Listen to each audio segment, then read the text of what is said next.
President Trump will be getting his day in court.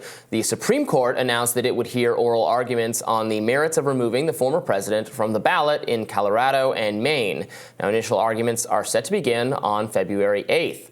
The court's announcement comes on the heels of some pretty stunning polling data regarding Americans' views on Trump's ballot access. A new poll from CBS News and YouGov shows 81% of Democrats want Trump's name off the ballot, while just 44% and 10% of independents and Republicans, respectively, want the same. Majorities of independents and Republicans say they think Trump should remain on the ballot. Trump has not remained idle these past few days, making a series of interesting comments on the campaign trail. During a recent stop in Iowa, Trump slammed his primary opponent, Nikki Haley's rambling comments on the causes of the Civil War. Let's watch.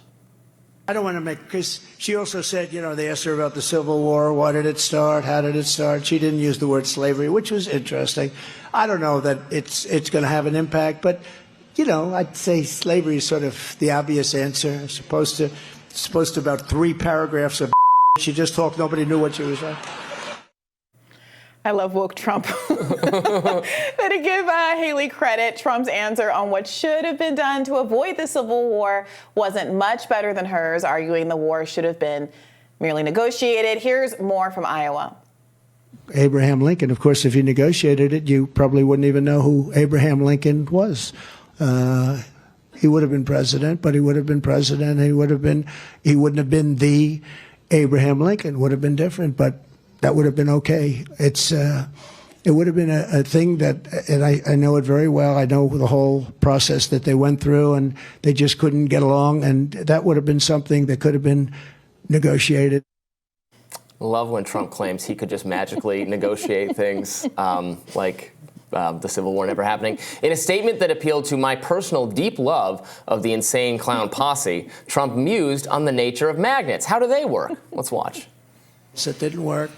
They had an almost $1 billion cost overrun on the magnetic elevators. Think of it, magnets. Now, all I know about magnets is this. Give me a glass of water. Let me drop it on the magnets. That's the end of the magnets. Why didn't they use John Deere? Why didn't they bring in the John Deere people? Do you like John Deere? I like John Deere. Briahna, do magnets stop working if you drop them in water? I literally just Googled it. I don't think they do. Has he confused magnets with, your cell phone? I can't wrap my brain around it. I was like, a compass? No, but before we embarrass ourselves, is that how they, does that, I don't Nothing's coming. I Googled water magnets. I think magnets still work in water. We should run this experiment. Control room, bring us a magnet and some water. We'll do it right now. I have never seen a magnet go out of commission from anything other than you can strike it in reverse the polarity. I remember doing that in school. But I've never seen it rains on the magnet and it doesn't work anymore. Okay, there was a lot in there. I gotta say top line, and I hope this isn't why people do or do not choose to vote for him to be the president of the United States of America. It's a very big job. But boy, oh boy, does he provide some entertainment value, that Donald Trump. Top down. It's just enjoyable to hear him speak. Oh, man. Okay, so what do you make of these polls showing that, frankly, I'm sort of surprised that 80% of Democrats, overwhelming majority of Democrats, think Trump shouldn't be on the ballot. But 44% of independents is still a pretty good chunk of independents. Unsurprisingly, only 10% of Republicans. But the field of people that are in play for someone like Joe Biden, whoever ends up being the Democratic nominee, is that independent cohort in large part. And, of course, maintaining its own base, which overwhelmingly doesn't want Donald Trump on the ballot. So this has been framed, the effort to strip, to get him off the ballot in Maine and Colorado, as perhaps politically unwise, including by some insiders in the Democratic Party. Do these polls make you think any differently about that?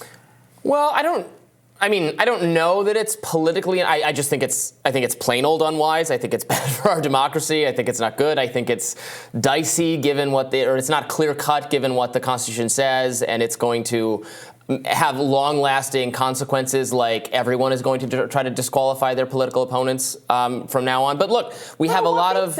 What? On what basis? That's not like this accusation that's come out of the ether. There is a constitutional provision that says you cannot do an insurrection, just like you have to be 35, just like you have to have been born in the United States. I mean, these are not not abstract gotchas that could get anyone other than those who could have plausibly not met the requirements. Now, I'm with you that it's not proven that Trump has actually done an insurrection, but it's hardly the case that just because that, if that were proven, that everyone's head could suddenly be on the chopping block. Right. I don't think what Trump did meets I think it was wrong and it might be criminal. I don't think it meets the definition of insurrection, but that's what we're gonna adjudicate. I think it is really wild to be taking him off the ballot even prior to a finding that what he did was illegal, let alone an insurrection. Yeah. And actually, I was a little surprised to see so many, even Democrats, again, for whom their elected leaders at least claim democracy itself being at stake. The vast majority of even them saying that he shouldn't appear on the ballot at all. Of course, many elected Democrats saying the same thing. Not all of them, by the way. Gavin Newsom, one Democrat, for instance, has said he thinks this is the wrong path to go down.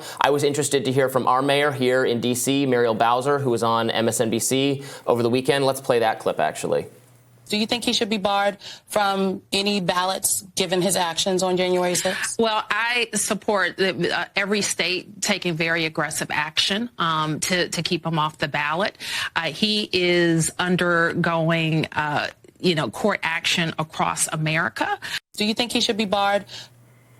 No, this is our mayor. We just finished our highest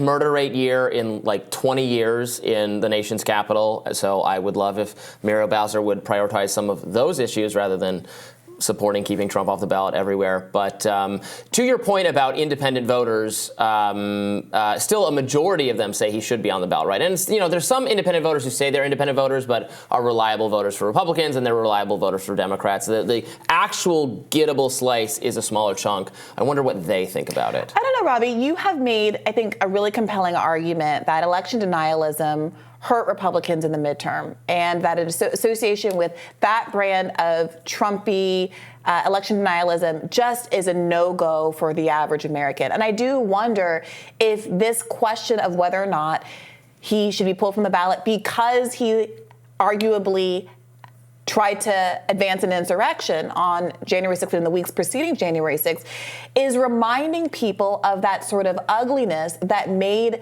election denialist candidates so unattractive to them in the midterm. Is this more evidence that there's a broader kind of corona of negativity and illegality and fraud that voters are really gun-shy about and would prefer to avoid in a presidential nominee, even if they are an independent voter that is open to a Republican candidate?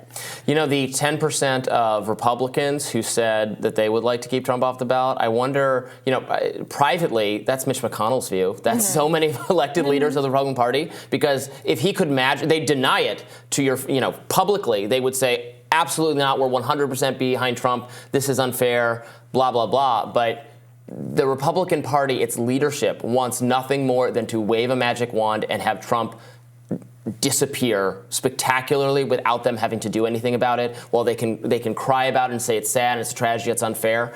Cry the crocodile tears for Trump. That is their greatest desire, and this would be waving that magic wand. Yeah. So because they see the polling data and they know that, Trump very well might beat Joe Biden.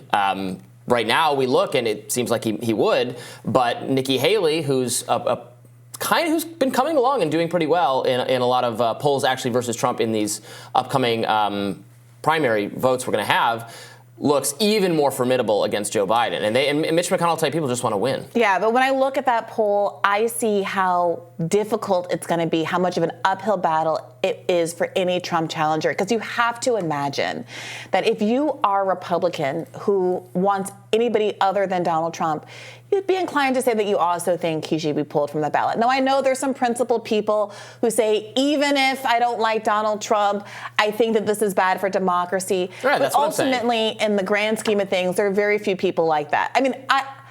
I don't actually feel that way. I feel like I end up agreeing with you at the end because they have not proven the insurrection. I do think if he had completed a court case that had already come to resolution and he was convicted and found guilty, then it would be appropriate. But at the end of the day, the fact that only 10% of Republicans, even out of a sense of self-interest for their own candidate, want Donald Trump to be pulled from the ballot suggests to me that there's only really 10% of Republicans who are even sort of considering voting for anybody other than Donald Trump. Yeah, I mean, the vast majority of Republicans are going to vote for the Republican candidate no matter who it is.